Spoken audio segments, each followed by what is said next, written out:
episode number... Oh, that's way too loud. I gotta put that down. Welcome to episode number 34 of the Unmapped podcast. On this podcast, we talk about life, upbringing, education, ideas, morals, current events, politics, passions, and more. My guest today is Chris. We're going to be talking about a lot of stuff. Has a really interesting story, and I'm going to explain to you how we're going to get started. So what I like doing is I like starting with the origin story of your parents, going to the upbringing of you as like a kid, so like a little bit of elementary, middle school, escaping to high school, and then how you got into college education or whatever your moves were after that, because I actually don't know. So, I'll hand it to you and we'll get started. Okay. That's quite the introduction. Thank you. But it was good. I like it. And I didn't completely know what this podcast was about until I just heard that introduction. Yeah. That's why I explained it in the beginning of everyone, because most guys are like, why do you have a podcast? Like, what do you talk about? But yeah, it's all about you. We're going to kind of delve into your life story a little bit here. All right. So, yes, I'm Chris Johnson. No middle name. My parents, though. So, my mother is Colombian. Okay. And my father is a Western European mutt mix. So, no, because he's like German, Irish, Norwegian, Swedish. Oh, wow, you got a lot going on there. Yeah, and Danish. But so my father's parents, my grandmother was from Germany, and she lived in Germany, and my grandfather, I just found out recently, was in the Air Force, and I didn't really know that. But your grandfather? My grandfather, yeah. And he was in the Air Force. He got stationed in Germany, and he met my grandmother, and then he brought her back to America. Okay. Then they settled down in Smithtown. Mm-hmm. And... so you're pretty local then? Yeah. So... It's not that far from here. Smithtown is, like 15 minutes from here, I'd say? Yeah, if that. And... So, yeah, my father has always lived here on Long Island. And then my mother was born in Colombia, both her parents from Colombia. Mm-hmm. And when she was 15, she had a dream that she was going to move to America, meet an American man, and then have 3 children. Is that what happened? And that's exactly what happened. Wow. Yeah. So she that's so specific. Yeah, it really is. It's very specific. But my mother's a very spiritual woman, so like, okay. When she had this dream, that was it. Like, she knew exactly what was going to go on. She knew exactly what was going to happen. And I guess that's something that we all wish we had, some some guidance like that. But so she illegally crossed to this country on foot, and so she traveled all the way up Colombia, through Mexico, crossed El Rio Grande, and then hitchhiked from Texas all the way to New York. Oh my God! So you're badassery. It comes from both sides. My mom was in the Air Force, and your mom walked all the way here. God damn it. Yeah, no, my mother. She's probably the strongest woman I know. But she hitchhiked all the way to New York, hardly knowing a lick of English, and then she managed a job at Estee Lauder, the fragrance company, and so she was working there, and she met my father at a roller disco. A roller disco? Oh, back when those were cool? Yeah, yeah. So that's a pretty cool meat story. Yeah, right? It's cute. I think so. Wait, so your grandparents were the ones that were originally in the U.S. beforehand? So, was your father born here, or no? Yes, so my father was born here in, I think, Lake Grove, which is right around the corner. Yeah, yeah. Yes, so my father was born here, my grandfather was born here, but my grandmother was born in Germany. Mm-hmm. And then on my mother's side, everyone else is from Colombia. Yeah. And apparently I've got my mother's grandfather is Japanese. So really? Oh, yeah, so I have a great grandfather. You got a lot of mix going on. Yeah, quite the mixture. But yeah, I think so. That's my parents. And then so my mother met my father at this roller disco. Mm-hmm. And my mother still at this time hardly knew any English, but I guess love knows no language. Yeah. You could say, and well, then again, people say that French is the language of love. So. Well, I don't know why. French kind of sounds weird to me, honestly. It does. It is very strange. Especially with the inner throat sounds. Mm-hmm. Do you know French? No. Oh, okay. Just wondering. Yeah, just Spanish and English. So you actually grew up bilingual in your house? Yeah. So it's interesting because I know a lot of friends who are half Hispanic and they can speak Spanish much better than I can. And I don't understand what happened along the line, but I think it's because my father never really, I don't know, my father just didn't have a knack for picking up another language. So like to this day, like, he hardly knows any Spanish. So I think maybe like the limited amount that my mother spoke in the house, the limited amount of Spanish she spoke was what limited my ability to pick it up fluently. Okay. But I understand Spanish completely. I just can't speak it. Okay. That's very similar to my cousins. Okay. My cousins can understand Bengali to the fullest extent, right, but they can't speak it at all. Okay. So I understand where that's coming from. Yeah. Which is unfortunate because I wish I could speak it like fluently. Yeah. But if anyone comes up to me and tells me something, I know what they're saying.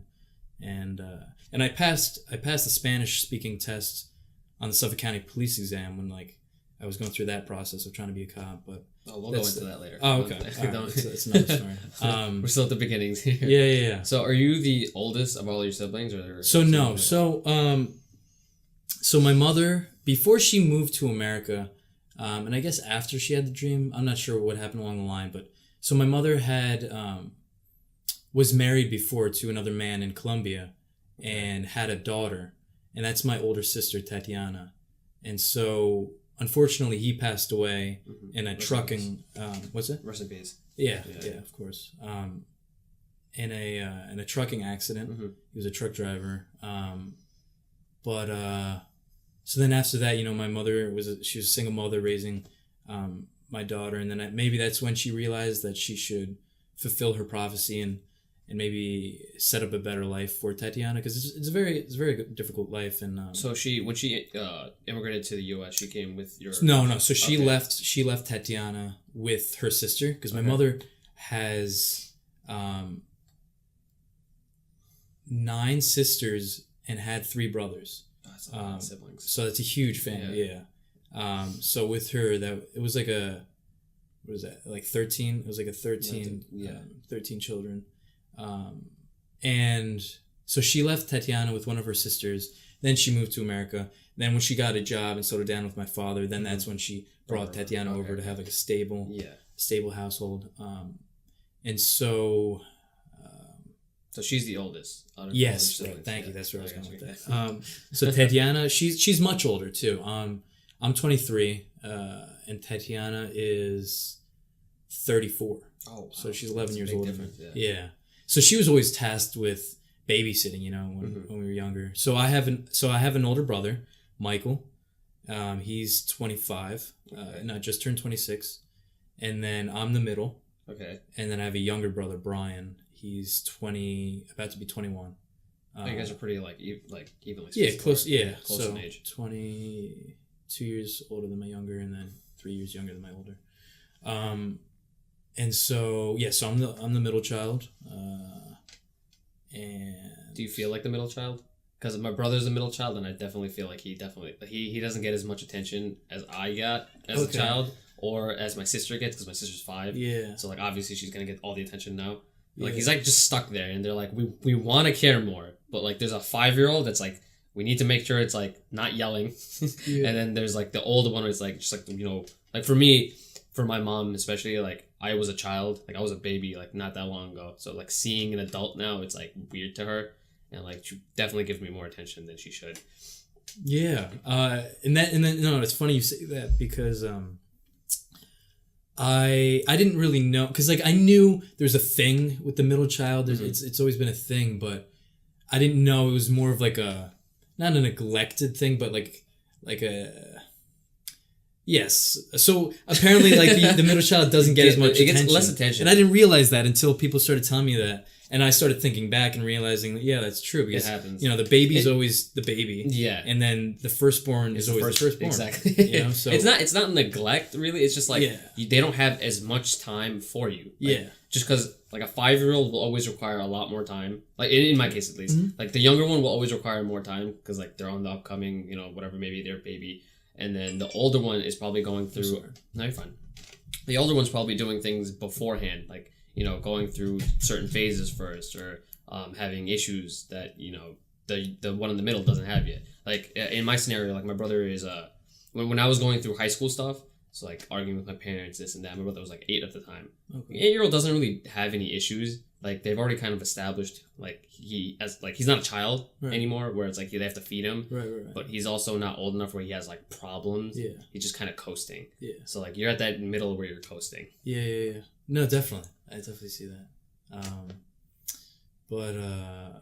I think I was a pretty manageable child. Mm-hmm. And so we were all born here in Port Jefferson Station. Okay. So that's right up the road. And I was 3 years old because my younger brother Brian had just been born when we moved to Florida. Okay. So all of you were born here, but you guys moved to Florida later on after Brian was born. Okay. Exactly. We all moved down to Florida together. Tatiana, my father, my mother, and my 2 brothers. So we moved down to southwest part of Florida. Cape Coral is the city, and a lot of people love Florida, and it's a beautiful state. It's just it's heaven's waiting room. That's what Florida is. Heaven's waiting room. Why do you say that? Because that's where people go to retire. Okay. So like a lot of people. Yeah. They have like the vacation homes or whatever. Maybe or like once they've retired, they just kind of go there. The snowbirds. Yeah. The snowbirds. So that and it's not. I don't know. I mean, I personally didn't find it to be. Well, now in hindsight, I don't think it's the greatest place to raise kids because there's so few kids around. Like in my neighborhood, there were so few kids. It was all, senior citizens, old people. Yeah. But I mean, nonetheless, so we lived in Florida and I was... So this is when you were, I think, you said 3 at the time? 3, yeah. I was like 3 when I got down there. So was most of your childhood in Florida, like your early upbringing? Yeah. Okay. So from when I was 3 years old until 6th grade, which was 2006. Mm-hmm. So from, I want to say 1997 until 2006. That's 9 years. So you're in Florida at this time, and when did your parents make the decision to come back to New York? So that's so my father like jumped around with jobs. He held a lot of jobs while we were growing up, and my grandfather. So my dad's father owned he owned a lot of businesses, but there was one business in Florida that I guess he wanted my father to run himself. Mm-hmm. And it was this automotive shop, like an oil changing quick lube place. And so that's what my father did for a little while, and he was running this place, and it was all right. But I guess, I don't know, I guess maybe my dad didn't want to do that anymore. So then I think it was that he found another job up here. I can't remember which job it was, but there was another job opportunity here back on Long Island. And I guess my mother and my father wanted to come back. Probably got sick of the snowbirds or whatever. Yeah, maybe maybe it was that. I couldn't do Florida. There are alligators there. Oh yeah, those are living dinosaurs, man. Yeah, they're just like you see them, and you're like, oh my god, like that shouldn't be there. Yeah, dude. They evolved, became a certain type of animal, and they're like, this is fine. That and sharks, like they're like, oh yeah, like they've adopted to be this form, and they've just stayed that form because it works. Yeah, so that scares the crap out of me. It's nuts. So I don't want to be around that. Alligators, crocodiles. No, I used to catch lizards, not alligators or crocodiles, but with my buddy Carlos, a good friend of mine from Florida. We'd go around and run around his like development and just hunt lizards and catch them. And then they're we'd like fast. Yeah, they are, and they're pretty tough to catch. But we'd get them and we'd put them in these little like plastic bins, and then we'd catch flies and then like feed the flies to the lizards. Damn. Yeah, that's pretty. Crocodile Dundee out of here. Yeah, right. A smaller, much smaller scale. But yeah, so we moved back up to Florida and to Long Island. Oh yeah, sorry. We moved back up to. So did you come back to the same area, or did your parents actually move to a different area? So we moved in initially with my grandparents. Okay. So my father's parents owned a house out in Nessequa. The village of Nessequa. Oh, okay, I know what you're talking about. And Nessa, there's a T at the end, right? I think. All right, whatever. It's an area. Native American name. All these Native American names. Because it's the Nessequa River, so Nessequa Village. Someone will Google it and they'll find out. Right. So they owned a house there that we moved into because it was a huge home, and it was just my grandparents. And this was like a house that was like, as a kid, really, really cool because it had like so many floors, so many staircases, so many rooms. And this was a house that my grandfather commissioned to be built. So like, he paid for, he designed the house like the ground up. Yeah. Okay, that's really cool. And it was a really cool house. So we lived there from like 2006 until the summer of 2007. So for a short period of time, just to like reestablish or like get a base. Yeah, just to find, just to find out where we were going to move. And at that time, I was going to Nessequake middle school, and that was my 6th grade. I went to Nessequake Middle School for the second half of 6th grade until 7th grade. Okay. So you moved again after 7th? Yeah. So that summer of 2007, we moved out here to Stony Brook. Okay. Into this house, and I then went to Murphy Junior High School. Is that right here? Right here. Okay. Yeah. And so yeah, then we moved there, and that the house that we moved into was also my grandfather's. Okay. Yeah, my grandfather houses all over the place. Yeah, businesses all over the place. Yeah, all over the place. He was very, very well off businessman, and he owned houses in a lot of places and businesses. He did well for himself. So is your family still living in the same home today? No. Okay. No. So we lived. Again. Yeah. Okay. So my parents split up in 2011, and so this is when you're in high school. Yeah. Okay. So I was in 11th grade. Like coincidentally, so like when I was in 2008, I was in 8th grade. 2009, 9th grade. Oh, wow, yeah. Yeah, it works out. So all I have to do is think of that. That's why I was like, how are you pulling these, like, the years so quickly? It's easy. Like, I have to do the math in my head. I was like, he's like pulling up the years. Like, he knows back of his head, you were prepared for this. Yeah. It makes it easy. So did you go to high school in this area too? Yeah. Okay. So I went to junior high, which I know majority of schools in America now are middle school. So junior high is from 7th grade to 9th grade. As middle schools are 6 to 8. 6 to 8, yeah. Oh, is that right? Yeah. Because middle school is 6, 7, 8. High schools are 9 to 12. Yeah, exactly. Okay. So yeah, junior high was 7 to 9, and then my high school was 10 to 12. And so yeah, I went to Murphy Junior High, and then I went to Ward Melville, and I graduated 2012, and. Yeah, so my parents split up in 2011, though, and we lived in this house until 2016. I want to say 2016. Okay. Yeah, so we lived in this house in Stony Brook until 2016. But like I said, that house belonged to my grandfather on my father's side, and we split up, and my father left the house because they didn't want to live together, and that happens. And so like I guess my grandmother had allowed us to live in that house until other circumstances came up, and she had to sell the house because my grandfather passed away, and finances and all that. So we ended up moving out of that house, and my mother and my younger brother moved down to Florida, and then my older brother moved up state to Buffalo. So, and my sister lives in Florida. So at this point in time, like there's a lot of just like moving around. Everyone's separated, kind of dispersed.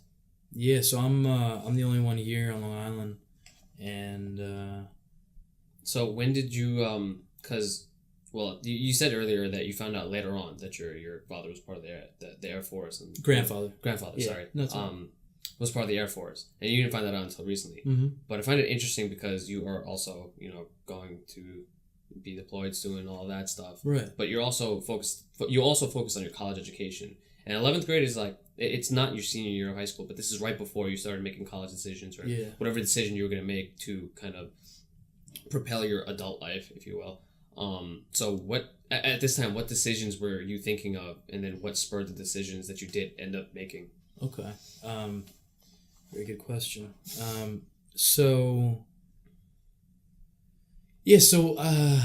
2011 when I was in 11th grade and my parents split up, it's not easy for anybody, for any kids, anyone in a family, it's a huge obstacle to overcome. But I don't know, I sort of always sort of like suppressed my like feelings towards negative situations, I guess. I don't know. You just tried not to think about it. Yeah, That's exactly what I tried to do. At that age, you're in high school, and like this is from my experience. Like my parents were together when I was in high school, but even at that time, like going through puberty, going through all these issues, thinking about college, all that stuff. Like I was in angsty little shit at the time, and like that coupled with a real problem like that, having your parents split up, that could devastate you.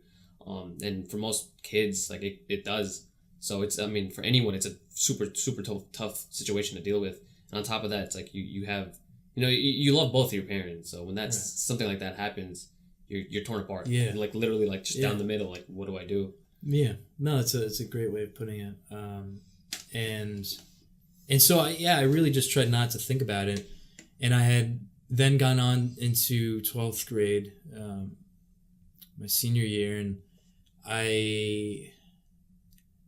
because like my family has never been well off. Mm-hmm. My father's father was, but not my family, which is okay, But I had never thought that I'd be able to go to college because of finances, because of the financial situation, and that wasn't a big deal to me because I always understood it. You grow up in a family that always struggled. You understand what it's like, and you learn to not want unnecessarily. What I mean?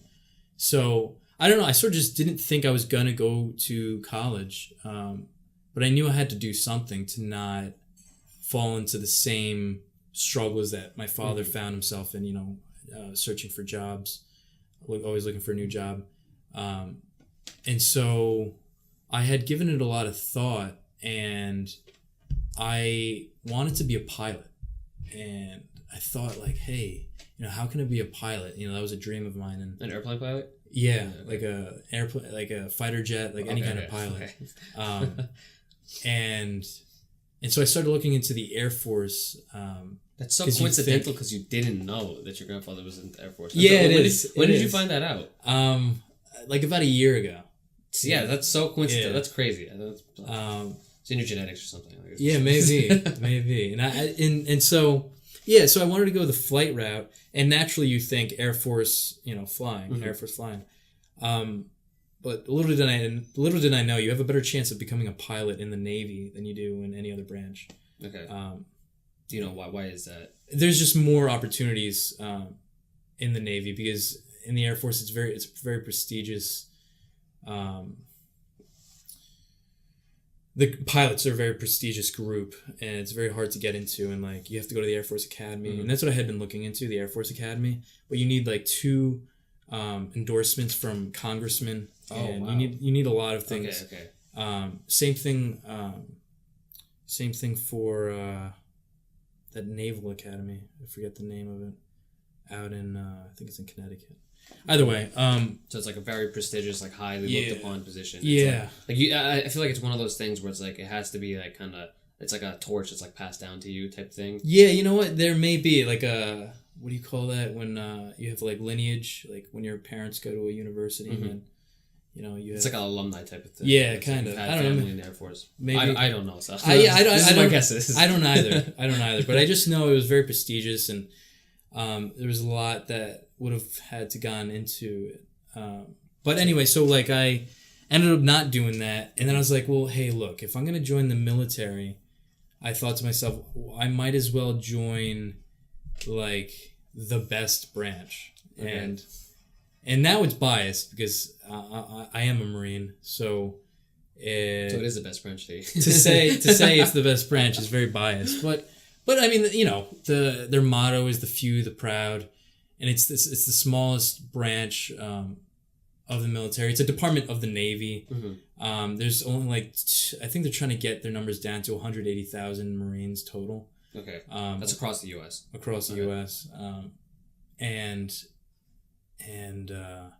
Yeah, they have like the smallest budget. The Marine Corps only gets 5% of the DoD budget. Okay, and that's nothing. But we make do with very little. Mm-hmm. That's something that Marines are known for. But anyway, so I thought to myself, if I'm going to join the military, I might as well join a branch that I'd be the most proud of, and I figured it's going to be the Marine Corps. So I got it into my head that the Marine Corps was going to be my route. I initially thought that I was going to make a career out of the Marine Corps. I thought that I'll do like a lifetime in the military, and then I'll retire early and live off a pension and whatnot. Mm-hmm. But anyway, I knew that the military was the route to go because, there's the GI Bill, which I could have used. There was there were financial resources that the military could have provided for me.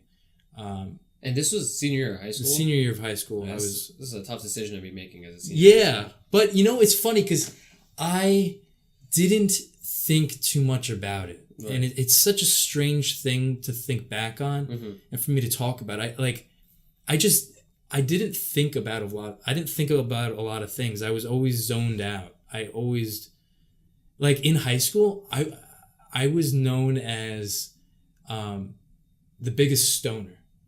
Okay, were you? No. Okay. No, but so you're just okay. So at this time though, there's a lot going on. So you're a little spacey. It's white noise. It's weird, man. I was just in limbo, man. Okay. I was known as the biggest stoner, but I've never done drugs in my entire life. But you're a Marine, so. Well, yes, that accounts for it. But even before then, straight edge. Yeah, my mother was just, I was just afraid of my mother always, and she was. That's always good. You had to be afraid of your mom. Yeah, yeah, she's still scary. So I just didn't think too much about it, and it was this last year of high school, and I was okay, I'm gonna join the military. I don't have to care about this anymore. I stopped. I started near the end of the year. I stopped going to classes, and I was just screw this. I got it all figured out. I'm gonna go to the military. Blah blah blah.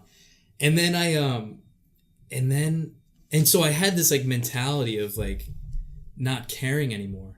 So I think I might have been following a girl, but I auditioned for a play. Okay.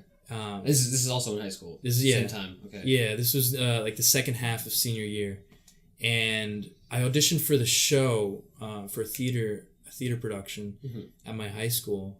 I think maybe because a girl suggested I audition, and I liked this girl.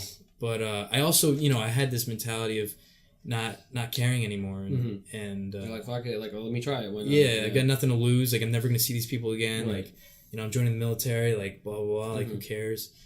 And so I auditioned, and I got a part. I got a decent role, and then I just fell in love with the process of after school rehearsals and memorizing lines and hanging out in the theater, just being in that space. I just felt something really, really special, and so that second half of the senior year, I was in a few plays, and I loved every second of it, and the people I met, and the things we did, and the plays we read, and everything. It was just such a magical time for me. But I was still set on the Marine Corps, and so we graduate, right? And then, and I graduate in June, and But in May, so on my 18th birthday, so my birthday is May 29, and so it was a few weeks before graduation. But on my 18th birthday, I asked my mom to drive me to the recruiting station, and I basically just like filled out the paperwork to enlist in the Marine Corps on my 18th birthday. And this entire time, like, were your parents fully supportive of this decision? So my father was. I'm assuming he knew of his father's background. So yeah, I guess he did. I'm still surprised. I only recently found out about that. Anyway, my father was pretty supportive, and then my mother was skeptical, to say the least. I mean, as any mother would be, to have it's your baby boy. Like, you don't want him to go out. You don't want him to get hurt. Yeah. Because it's gonna be like that. You don't know. Like, I feel like there's a lot of people that just don't know a lot about the military in general, and I was one of them. Yeah. I was definitely one of them before I joined. It's weird. It's like a very, very. I mean, there's a lot of specifics, but I think people have like a broad, like a very general idea. Yeah. Like you said, like the Marines are a very small portion of it. There's only 180,000 people. Like, there's only 5% of the budget. Like, most people don't know that. Yeah. I mean, well, yeah, those are very, very specific things. But like, I think in general, or maybe I don't know what it is, but just like there's so many people that don't know anything about the military, and then there's a lot of people that know a lot more about the military. Either way, so my mother was skeptical, and I wanted to go active duty. And so there's a difference. There's the reserves, and then there's active duty when it comes to the military. And I wanted to go active duty as a grunt, as a rifleman, as like infantry. Because my mentality was like, well, if I'm joining the military, like I'm gonna go all the way, and my recruiter actually persuaded me to take a more technical job because I scored pretty well on the ASVAB, which is the test you take when you're looking for a job. What's it called? The ASVAB. It's an acronym. It's like the ASVAB. Okay. And that's just like to see kind of where you'd fall, or like just like a general exam.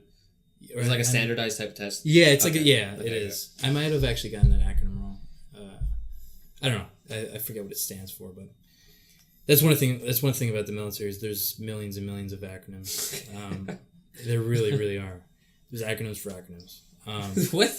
Yeah, it's. I feel like that system is gonna get like eventually you just forget a bunch of stuff. Well, no, yeah, yeah, you do. But so on that standardized test, I did pretty well, and so I got a score that qualified me for a few good jobs that my recruiter thought would be best for me to take, and my mother also didn't want me to go active duty. Right. So we compromised, and I did the reserves, which meant that as soon as I was done with my basic training, my combat training, and then my job school, I would come home back to Long Island, and then I would train once a month in Brooklyn, where the base is, where the 6th Comm Battalion is. And I guess I didn't look that far ahead, and I just wanted to like get out of there. I wanted to go to basic training. I just wanted to like. I mean, you're pretty young at the time, You're 17, I just turned 18. 18-year-olds like don't really know anything. You don't. Like, you look back at it like you really don't know anything at the time, but you think you do. You always think you do. Oh yeah, you think you have the world all figured out. So we compromised, and so I signed the contract for the reserves, and that was in May on my birthday, and I didn't leave for boot camp until January. So I had that entire, the 6-7 months, and so I also applied for Stony Brook, just like out of a whim. I mean, it was in the area, so you probably knew about it beforehand. And I knew it was like a little more affordable, and I thought like, because I didn't know all the details, I thought like, hey, look, maybe the Marine Corps would pay for the school and whatever. And so I remember I applied for Stony Brook on the last day that they were accepting applications, and I wrote my application essay the last hour.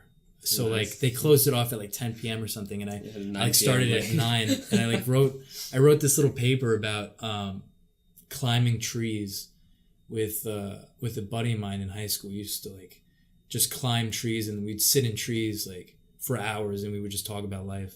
Nice. This is down in Florida, I'm assuming. No. It was up here. Yeah. Okay. Oh no, you're pretty young. Yeah, you wouldn't be talking about life with like.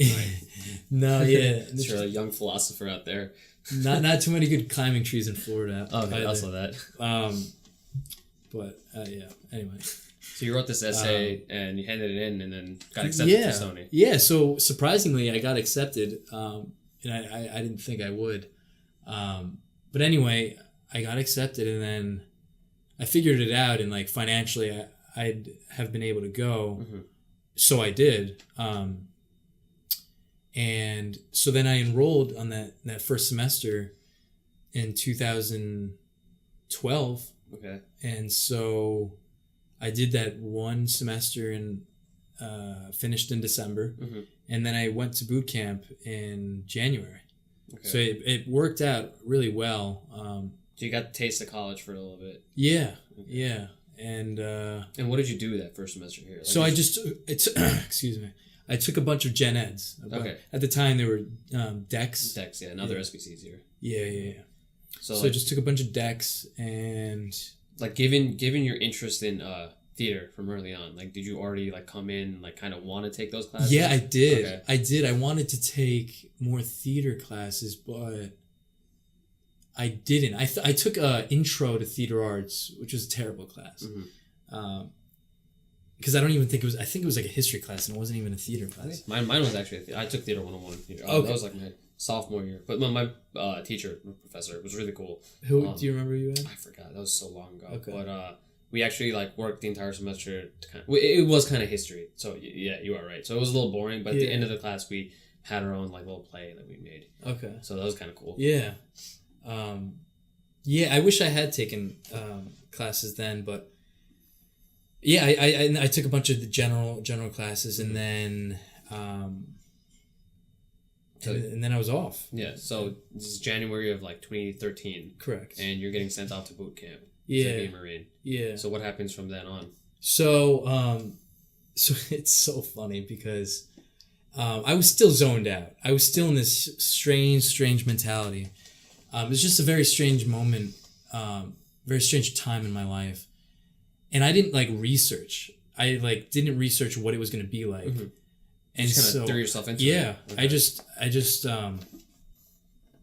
was just going to wing it. And so I did. And so, we fly down to like South Carolina where, and we take the bus from the airport to Parris Island, where where's Parris Island? Parris Island's in South Carolina. It's it's the recruit training depot. MCRD, Marine Corps Recruit Depot. They really do love their acronyms. Yeah, and so like I get there and there's all these drill instructors just like screaming at us and all this.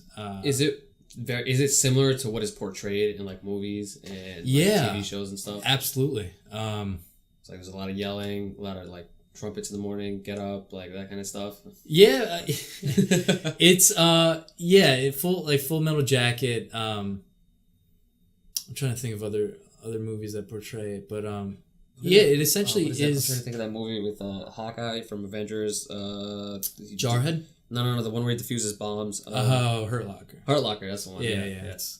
That one seems a little exaggerated, but Jarhead was with Tobey Maguire. I think so. I don't think I've seen that movie. The Hurt Locker. Oh yeah, but that seems kind of exaggerated. Yeah, that was very. It's pretty dramatic. Yeah, very. It was a cool movie. I think it was a great movie. It's just like I don't think that's like what really happened. Yeah, I don't know, but like I don't think that's what happens. Like going on a Juggernaut suit, and like there's like he's like the what do you call it the what do you call it when you're like oh my god, I'm blanking right now. When you're like amazing at everything, like a master of all trades. I think that is a saying. I'm horrible at sayings, so like I understand that because like literally, if anyone that listens to the podcast or all my friends that I've talked to, like I will blank or completely screw up sayings like isms or whatever. Like like how you have what is it, like grain on the rumor mill. It's like a saying. Like you just have it, but it's like really like all of those sayings are kind of random. Like they don't really make the full sense in my mind at least. So I'll always mess up like one word out of it, and people will get the idea of what I'm saying, but it'll come out wrong. So I get where you're coming from. Yeah, no, definitely. It's hard, especially for I just learned this, but for bilingual individuals or individuals that speak more than one language, that tip of the tongue sensation when you're trying to think of a word happens a lot more frequently because there's so many words in your vocabulary. Fuck everyone right now. Okay, all right, I'm happy you said that, because literally that happens to me all the time where I'm trying to think of something, I can't articulate it, and my brain like just has to pause. So this is my excuse now. Yeah, no, and it's a very legitimate. So if anyone comes up to me and is like, dude, why can't you think of that word? It's like, dude, because I'm bilingual. Yeah. Like, are you bilingual? Nah, so it's on you. There you go. Yeah, glad I can give you some ammo. So you're going off for training here. You're South Carolina. You're at the boot camp. So we get to boot camp, and I had no idea I didn't know what to expect, and so it was like a huge culture shock, but it was pretty awesome, pretty terrible, pretty awesome. It's a good mix of terrible and awesome. Yeah, and so it's it's crazy. I mean, like I could go on all day about boot camp, but okay, I'd say we delve into it for a little bit at least. Yeah, I mean, like you come in and you're not going for active duty. You come in as reserves. So with the reserves, so I get through boot camp January, February, March. I graduate April 5th. That's pretty fast. The boot camp, what is that, 6 months? No, 4 months? January, February, March. Like the entirety of January, February, entirety of March, into the April. Yeah, it's 3 months. Okay. Pretty cool. It's 13 weeks, I believe. Mm-hmm. And then you come home for boot leave, which is 10 days. You get to come home, spend time with your family, with friends. Mm-hmm. And then you go back to North Carolina. You go back down to North Carolina to... that's where like another one of the bases are? Yeah, okay. On Camp Lejeune. There's a separate camp, Camp Johnson and Camp Devil Dog. Mm-hmm. And you go there for... Camp Devil Dog? Yeah, because Devil Dog is a nickname that was given to the Marines during World War I, if I'm not mistaken. The Battle of Belleau Wood. Okay, so why Devil Dog? Like, what was that? So we were given the name, I can't say it in German. It's like Teufelshunden. I can't forgive my mispronunciation, but yeah, but just the Germans like gave the Marines this nickname because of their ferocity and their fighting. Just how aggressive they were during battle. This is gonna be a dumb reference from my side, but like Black Ops, like you have like hellhounds and stuff like that. So okay, similar to like Devil Dog hellhounds, like same idea.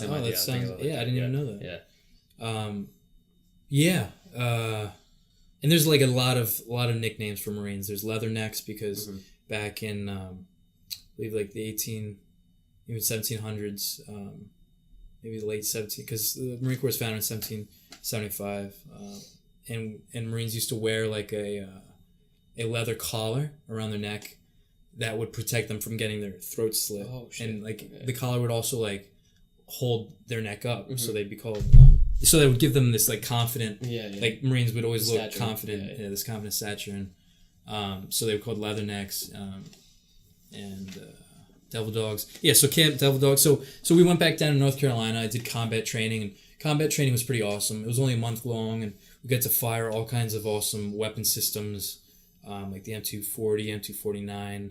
I got to throw my first grenade. Oh, man. And talking about badassery out here. Yeah, no, it was... Yeah, I mean, it really is, like, badass. Like, when I was going through it, I was like, wow, this is crazy. This is what I signed up for. But the thing is, like, you came in on reserves, and based on your examination, they said you should go for more of a technical kind of line, right? So, yes. So, with that said, the thing that's very special about the Marine Corps is every Marine is considered a rifleman first. Okay. And so then you do the same training first. Yes. Okay. So every Marine goes through the same exact combat training. And then you go, so like you're rifleman first and then your technical job, whatever job you have. So for infantrymen, instead of combat training, they go to ITB. I don't know if it stands for Infantry Training Battalion. I forget. But so many acronyms. Yeah. And so like that's their job school. Like their job school is just a longer combat training period that I went to. But so I went to combat training through the grenade. And the thing about like a grenade is I like how the grenade's definitely like vivid in your mind. No, it is, and I'm never gonna forget this because I just didn't realize how loud it would be. Like you have ear pro, but it's just loud. It's the loudest noise I've ever heard in my life, and it will probably. So you're just like you're tossing it. So yeah, they teach you exactly how to throw it, and you're like in this concrete bunker that like goes up to your chest. It's below ground level, but like so you just like the top portion of your body's outside, and you've got another Marine there, guiding you step by step, and then you just throw it out, and then you get down in like the fetal position down against the bunker ground, and then it goes off, and like you pull the pin and everything. It's really cool. And there's been instances where like Marines have like messed it up and dropped it. Yeah, I was gonna actually ask that. Like, how often are the occurrences of like I don't know. I can't give you like any statistics, but like it's happened. Like there's been like, so, like you've been at boot camp and it's happened before, or like you just like I've never seen it happen. Okay, so anecdotally you know that it has. Yeah. Okay. Because they tell us it's happened. Yeah, okay. And that's gotta be so crazy. Scary. Oh my God. Yeah, like you're supposed to like jump out of the bunker and get away. How big is the blast radius of a grenade? There's like actual. There's a very, very accurate digits on these radiuses. I don't remember. I think it's like a 10 meter. There's like a 10 meter. I don't know. It's like a 10 meter casualty zone, and then oh my God, maybe like a 15. Large. I don't know. 5 meter kill zone. 10 meter like casualty zone. Fatal injury. Something like that. And then like 15 meters probably like you're still going to get injury from like shrapnels. Yeah. Stuff like that. Yeah. So I should know the specifics, but I don't. There's just too many things to remember. The acronyms are filling up too much space. The acronyms, yeah. So when did you switch over from like doing the training and then you're getting to more of your technical line of duty? So after combat training, I graduated combat training like May 15th or so, and then I was in 29 Palms, California. 29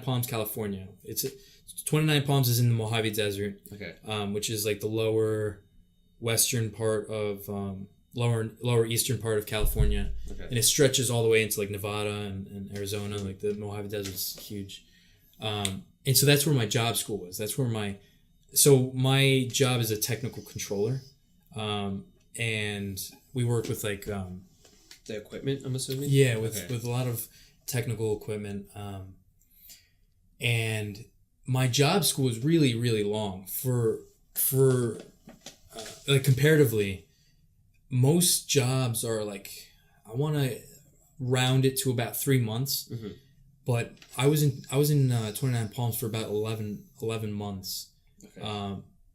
Almost a year I was out there, because of just how long and intricate the job is when it comes down to the equipment. You have to know every single piece of equipment. I'm assuming. Yeah. It's. And I'm assuming there's a lot of equipment. Yeah, it is, and it's all this networking stuff, and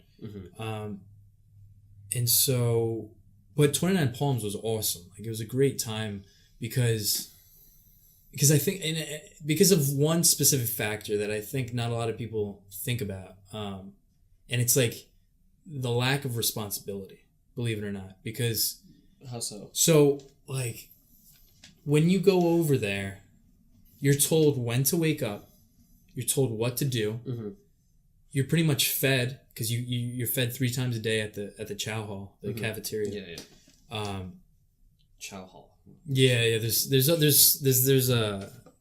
because there's naval tradition, because the Marine Corps is the Department of the Navy, so there's all this naval lingo. So like the ground is called the deck, the windows are called portholes, the door is called the hatch. There's all like naval. Accurate to movies. Yeah. And and you're told what to do, when to do it, how to do it. And so like you're kind of like you have your for a lack of a better way to say it, but your hand is kind of held through it. Like you're getting told what to do the entire time. Yeah, like you really don't have any other responsibilities except doing what you're told, and it's something you don't think about while you're doing it. You only realize it in hindsight. Yeah, because I realized it in hindsight, and I was like, wow, like I think that's why I wasn't really stressed. Like you just sort of, if you can manage yourself well, then it's like a stress-free zone. I mean, of course you're going to get chewed out if you do something wrong. Of course you still have like responsibilities to uphold. Like you got to do your job. You have to learn. When you're in the schoolhouse, you have to learn. You have to maintain your grades and whatever. The planning itself is not on you. Yeah. Like it's one headache that's not there anymore. Yeah. Because that's a big issue that a lot of the college students that I've talked to so far have, is that when you come to college as an 18-year-old, thinking you know everything but then know nothing, and you have to schedule everything on your own, that messes with a lot of people. Yeah. Because you can't plan. You start falling like through the cracks. Like your sleep schedule gets screwed, your eating schedule gets screwed, and that messes with your mental capabilities, your neurochemistry, and all of that stuff. So though it is like you're still doing a lot, the responsibility of not having a plan definitely made it like a little bit less stress inducing. I can say that. Absolutely. And not having bills because you're living in their quarters, you're living in their barracks, and you don't have to pay rent, you don't have to pay water, you don't have to pay any bills, you don't have to pay for anything. You really just don't have to do anything except for what they tell you to do. And that's just like, I don't know, it depends on who you are, but for me, that like if I could go back for another year right now, I would, because like it's just amazing. You could, like, you know, I was in the best shape of my life. You just have time to do things for yourself, and you don't have to worry about taking care of anything. Like you could, and this is like in no way like to be offensive, but like you could be spacey, like as you said you were at that time, and still like get your shit done because someone's telling you what to do. Like you finished the training, you've done the boot camp, and then you've done your technical training, right? Yeah. So when did you come back to Stony Brook? Because I've met you on campus actually. Okay. And you were taking classes here still and all of that. So I got back. So boot camp, combat training, MOS school. I came home. So really quick, what's MOS school? MOS school is military. God damn these acronyms. Occupational specialty. Okay. And that was like really getting into like the nitty gritty of like what your specialization would be. Yeah, okay. MOS. So I'm a 2821 technical controller. Now I'm an 0631. Okay. But that's another story. It basically changed. They basically closed that job, and I got a new job. But so MOS, military occupational specialty, is job. So I got home in 2014 in, I want to say March of 2014. Okay. And I came home, and I was already what's up? This is when I'm actually just starting college, so that's probably why I still had you on campus, or you found your so by you. We probably met at the end of 2014, because I didn't come back to school until the fall semester. Because I came back in March, and that was the midway through that makes sense. The spring semester, and I didn't take summer classes because financial aid doesn't cover summer classes. So then I re-enrolled for this fall semester, and I was working like security for those months until then, and so then as soon as I came back to school, I just jumped back into it. I started taking all my gen eds, and I didn't know what I wanted to major in until my first junior semester, because that's when you declare, right? I think so. Yeah. So I declared theater arts major, but it wasn't until then that I finally I thought about it, and I remembered how much I loved what I did in high school with theater. I was like, you know what, screw it. Like, I'm just gonna go full force. Because after doing all that Marine Corps stuff, there's nothing more to be afraid of. You know what I mean? Like, you sort of you become a braver individual. I mean, you definitely went from being a boy to being a man. Like. you could say that. But I mean, I don't want to discredit anyone, but I still think there's a lot of children in the Marine Corps. Anyway, it's another story. So you declared theater. So I declared theater arts major, and I was like, I was like, this is what I want to do for a living. I want to see if I could make a living from doing this. And so I finished all my gen eds those first 4 semesters. Okay. So my second 4 semesters were all theater classes. Theater. Okay. And that was like a really, really good time because I learned a lot, met a lot of great people, and I still have a lot more to learn. But that's sort of where I find myself now because I graduated in December. Mm-hmm. I just got my diploma in the mail 3 days ago. So 6 months and... It took that long for your diploma to get there? What? Yeah. I'm not going to wait that long. I'm going to have to wait that long for my diploma. I hope you don't have to wait that long, but it took 6 months because I graduated in December and I just got it. I have a vague feeling it's going to come in the mail folded. I know it's going to happen. Yeah. You just stomp back here and march back here and get another one. But no, because you pay enough. Like, you know what I mean? Like, yeah. I have so many criticisms about the school, but... Trust me, every single person, every guest I've had on so far, that's from Stony Brook, we've shit on Stony Brook, so we don't gotta go into it. So you finish your undergraduate. You're kind of in this time zone now. You've done theater, you've done your training and all of this stuff. So we could talk about now. It's kind of like the last section of it is like your plans from this point on, like short and long term. Yeah. I know you're getting deployed soon. There's that end of it. Then there's the whole theater end of it, where you kind of want to pursue acting and all that. And I know, correct me if I'm mistaken, you want to go to Julliard to pursue that professionally, and then kind of like where you see the two aligning or like the timeline of them. Yeah, absolutely. Great setup there. Thank you. So as of right now, so I'm going to get deployed to the Middle East at the end of the year. I can't specify. No, obviously. Yeah. But I mean that's specific enough. It's so funny I said it like that. It's not like top secret, right? Well, it is. It's for OPSEC. No, we'll say your special ops. Can't tell anyone. It's classified information. You guys can't know. You can't. It's classified information. You can't know. No, they do. They tell us not to tell anyone. Yeah. They tell us to keep it vague.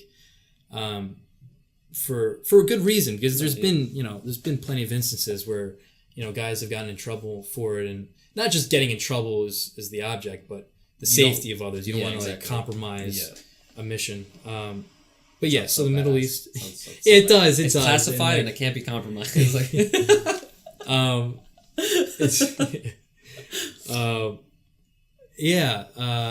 Middle East, the end of the year. So until then,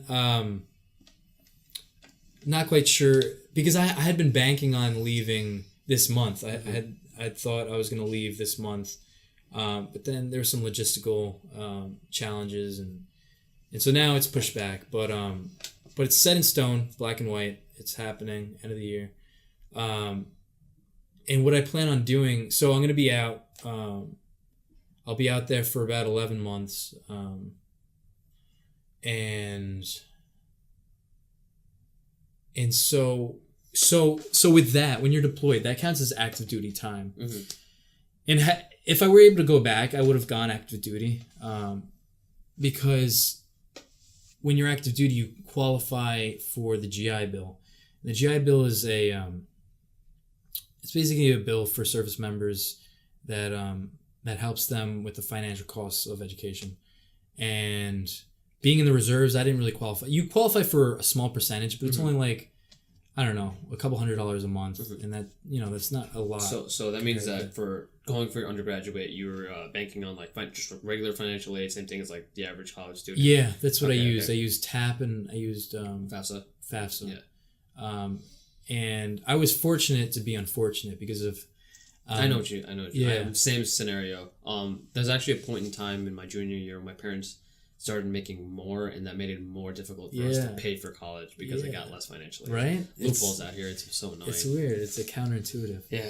But so the GI Bill. So I'll be out for 11 months, and the way the GI Bill works is there's increments of active duty time that you have to qualify for to be granted a percentage of the GI Bill. So 50% of the GI Bill is, I believe it's 12 months active duty time. You'll qualify for 50% of the GI Bill.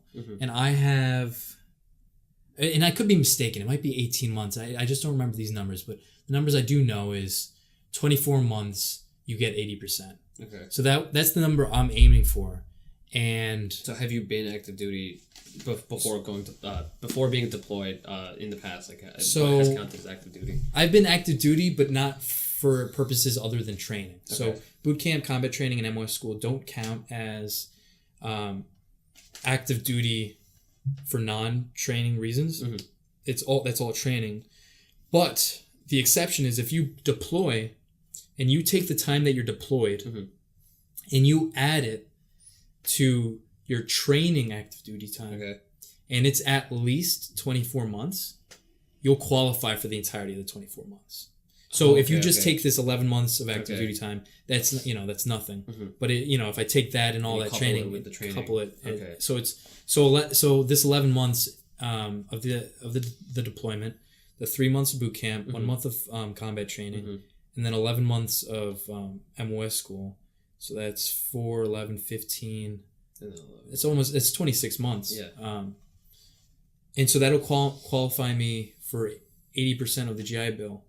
And I would have to be dumb not to go back to school after coming home from this deployment, because with that GI Bill, that means 80% of tuition costs are going to be paid for. And on top of that, I'm going to be paid 80% of BAH, which is basic allowance for housing, and BAS, basic allowance for sustenance or supplies. I forget, too many acronyms, but you get paid an allowance every month while you're going to school. And so on Long Island, it's like $3,200 a month, I think, is like BAH. And so like 80% of that is like 25, I think, 2,500. So this is given to you as like a stipend kind of form. Yeah, and it's given to you so it's as long as you're going to school. Okay, so it's not dependent on what your expenses actually are. It's more of a kind of, it's given to you if you're going to school. It's given to you depending on where the location of your school is. Okay. So I am going to apply to Julliard and probably a few other schools like Tisch, and maybe NYU. When I get home for their graduate program, because I want a master's in acting, and so with the GI Bill, like I think like this is gonna help me make that a reality, because I'll get paid the BAH for New York City, which is really high. Yeah. I'll get 80% of it, and like. But that's a lot. Yeah, and so you'd have to be dumb not to go to school, because you're getting paid to go to school, and. Yeah, I'm really excited to get that started, because I never really thought, because it's funny, I never thought I was going to be able to afford undergraduate school. Yeah. And then now, and then graduating, I was like, oh, I can't afford graduate school because financially it doesn't cover after that. But now, here you are. Yeah. That's crazy. That's crazy. Yeah, no, and so I'm really excited about that. But down the line, so moving forward, I plan on. Because do you know? Are you a Star Wars fan? Not really. Okay. I know people get hurt when okay. I've seen. This is where I messed up. I watched the first 3 first, and then I just couldn't commit to the next ones. Hey. I didn't start at a young age, so I feel like it's a world where you need to get invested from early on. But yeah, keep no, yeah, it's pretty okay. Different strokes for different folks. That's a good. Yeah, no. In Star Wars, in the latest film, two of the latest ones, The Force Awakens and The Last Jedi. Do you know the villain, Kylo Ren? Yeah. Okay, so the actor's name is Adam Driver, and he was a Marine, and he went to Julliard. He got rejected the first time he applied, and then he applied again and got accepted. And he used the GI Bill, and it was in Julliard that he got connected with HBO, and that's how he got his foot in the door. And so I'm gonna try to reach out to him, as fellow Marine to Marine, and see if I could get some words of advice or anything like that. I'm gonna do my best, and I'll see how that goes. But I'm gonna try to follow his footsteps in that regard. But like long-term goals. I want to try to achieve, like, my first dream. I want to try to make it to Broadway or off Broadway. And then eventually move into film, because I think the strongest actors have a theater foundation. More of a live performance. Because it's a whole different ballgame. Like this, on film, you do one scene, you cut, break character. Like, you can memorize like only the scenes for that one. Only the lines for that one scene. Whereas when you're on a performance on stage, like the whole thing, like you're just in the zone. You gotta keep going. But like I said, I think the best actors have that strong theater acting foundation, and so that's what I want to try to do. That's what I've been doing.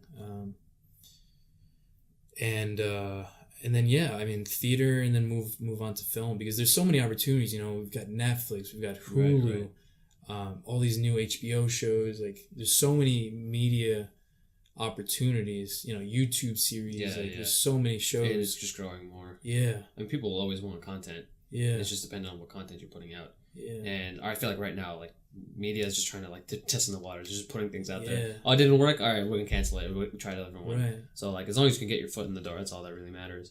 Yeah. Our generation's so media hungry. Like, yeah. 100%. I think it's a huge... because, like, whenever I tell people, they ask me what I go to school for, what do you want to do? And I tell them acting. You always get that look, like, because it's, because it's not a practical thing, but... And that's a decision I had to make, and I knew that. Like, I know it. I still know it, that it's not a practical skill, but it's just what I want to do. And it has potential. Yeah, and there really is. Like, it's not going to be easy, and nothing good in life is. Yeah. Nothing good in life is easy.